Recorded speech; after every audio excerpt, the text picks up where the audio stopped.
Hi, it's me again, and in this video I want to talk about the differences between English and Vietnamese.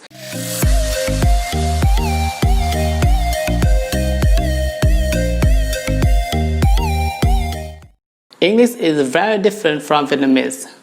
The sounds are different, the grammar is different, and the writing is very different. It's very difficult to speak English well. If you want to speak English well, you must forget about the differences. Just practice correct sentences until you're used to them. The more sentences you can blurt out, the better you can express yourself. If you believe in yourself and practice crazily every day, you will make it. You will conquer English. Vietnamese is the most difficult language in the world.